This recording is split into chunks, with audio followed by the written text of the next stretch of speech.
Jose, by the way. Thank you. First of all, congratulations on the impressive performance. I'm curious, what are the emotions now after finishing Dominick Reyes in quicker time than the current champion of your division? It's bittersweet due to the week we've had and the penalties that we had to suffer with the .5, .6 weight miss. So it's a little bittersweet, but it's all right. Was there anything else this week that you just alluded to besides the weight issue, the .5? Oh, I was sick. I was sick as shit. We had to take a Z-Pack.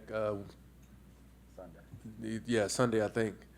And then when I got here, I found out that Monday, my oldest son got sick. Tuesday, my daughter got sick. And then Wednesday, I got the text saying that my son had it. So, and then on top of that, I had my mom and dad at the house. So we had to go through a lot with the trying to stay focused and whatnot. But, trusting my team, trusting myself, trusting everyone around me. But it never got close to you having to pull out of the fight on fight. Oh, hell no. I knew Saturday or Sunday, I was like, oh, this is about to be my flu game. I was like, I feel like shit, but I'm about to fuck him up anyway. You mentioned that you had never trained for a fight before in anything more than 3 weeks. It's hard to believe that someone in the top 15 of any division just can go more than 3 weeks like that. Yeah, basically I just get fat and I like to eat, and Coach kind of tells I may smoke too much. So with that is a lot of eating and being able to enjoy. I just didn't know how to balance my life out. And now we've been working on the things to actually balance out everything to do what I need to do and be more dedicated and focused on this goal. And you said at Media Day in your last fight, it kind of clicked with you that you're going to be the world champion at some point. Is that what you're referring to, like moving forward, like all these changes you made? Yeah, so that was the start of it. Being able to work on the mental side of things, and then that leading to me actually doing the physical side of things, because naturally I know I'm gifted, and that was always my downfall, which is I'm better than a lot of people, and I knew it, and I was like, what the fuck I need to work for? Yeah, that's stupid.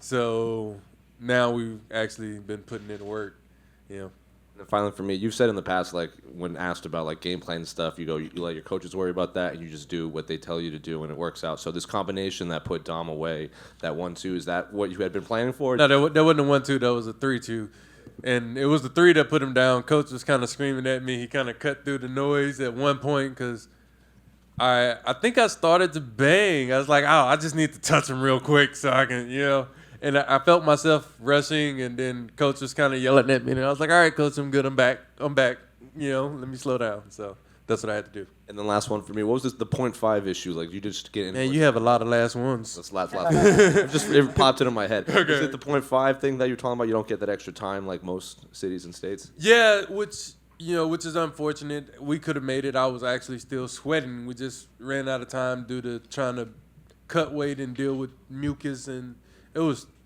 terrible, terrible dry heaving because I had nothing to throw up, and then the mucus being so thick, it was. I wouldn't wish that on nobody, man. Like it was terrible, but it happened the way it needed to happen, I guess.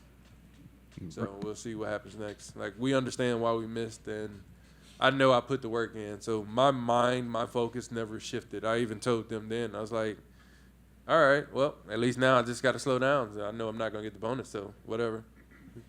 Ryan, right in front of you, Nolan.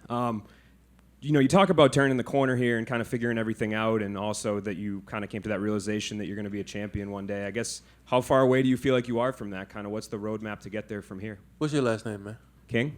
I like that. I'm not far. I'm not far from being the king of this division. Well played, sir. Thank you, sir. Is there any names that you want next? Anybody maybe for a headlining bout or anything like that? I don't care. Like I said the other day, I'm not the shooter. I'm the bullet. Like, I want top 5, and 4, 3, 2, I don't want. Congrats, man. Ryan, just here, Louise. You said top 5 next, but I think there's a lot of the top 5 booked up already or out with injuries. I think the only person available was number 6, Jamal Hill, with would that be a matchup that would interest you? I want top 5. And 4, 3, 2, I don't want. And then we've got the title fight coming up soon with Yuri Prochazka and Glover Teixeira too. What do you think about that fight? How do you see that playing out? I don't know. I don't care. The winner's going to have something I want, and that's what I'm coming for. How do you see yourself matching up with either of those? Very well. Thank you. Just to clarify, right, Ryan in front. Kenny, how are you? My man, there it is. Thank you very much. So when you say 3 weeks, just to clarify, when you're talking about, it's 3 weeks when you finally get down and focus on what it is. You said you were eating bad, you were still having some fun. This camp, you finally maybe cut that stuff out? Yeah, so basically what happened is I'll just get fat again after the fights and stuff, and we'll spend a long time trying to get down from too much, which is what I think Uriah always says it. But this time I had my nutritionist, Eric Pena, come in, and he was with me for 6 or 7 weeks or so. And we really dialed it in and honed it in. And I've been working with Mike Scacia at ESP, and we just it's been a different ball game. Like, I've always did all this stuff, but the truth is I didn't do it for a fight. I've been doing it for the scale, truthfully. Now that you see the results, I mean, Oh, that yeah, kind this of. is good, right? You like that, huh? That was nice. I was going to say, because even the guys at first, the commentary, when they're talking about it, they thought it was a hook. And then they looked and they said, no, that was a jab. They said it looked like he sort of turned it over at the end, so they were kind of giving it. It was like a straight. There's a bunch of different ways to throw that hook. Well, Roger Mayweather say most people don't know shit about boxing. There's more than one way to throw a certain type of punch, and that was one. And then last thing for me, and it will be the last one, not like the other. And shout out to Coach, by the way. He the one that kind of showed me that a long time ago. It's like a knuckle punch. And so with that, would you say that you put your name down as the strongest puncher there at Fortis MMA? I just want to start some beef with you and your teammates. Oh, they already know what it is. They already know. No, just can't. No. Yeah, Jeff does hit hard. Jeff does hit hard, but I'm captain for a reason. Congrats on the win. Mr. Spann, back here. What's your name, brother? David Potter with MMA Weekly. There we go. Congratulations on the win, and I'm glad you and your family are okay. Your last fight was in May.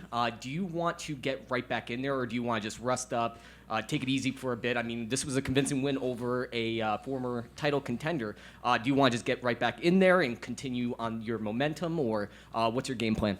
Like she just pointed out, apparently some people are busy. So we'll see. I know my immediate goal now is to be back in the gym Monday. That's Awesome. all I care about. We'll figure out the rest later and getting home tomorrow. Awesome. Congratulations, sir. Thank you so much. Ryan in the back here. Phil. It seemed from the first time you landed on Dom, it seemed to stun him a little bit. Did you feel that every single time you landed, like a knockout would be imminent pretty soon? I told my coach a few weeks ago, I was like, I want to get his neck, but I feel like I'll accidentally knock him out. And yeah. And you said you're not far from a title in your head. You don't think you're far from a title shot. Dom, I mean, his resume speaks for itself. The 3 guys that he lost to were eventually ended up becoming champions, all 3 of them. So do you think the prestige of Dom's name on your resume makes it easier for a title shot coming soon? You tell me. I mean, the last 3 people he fought held the belt, right? So we'll see. Thanks. Congrats. Ryan, Call me right? crabs. I said congrats. I just I choked up a little bit. A little tickle in your throat. I got a little tickle in my throat. Ryan T, right? Keith's chilling with. I'm a sure dog. At one point, you looked like you were almost at a guillotine. How close was that? It wasn't really close. I think he tucked his chin, but at that point, I really wasn't worried. I could hear my coach kind of talking me through the situation, trying to figure out what I wanted to do. I tried to snap down.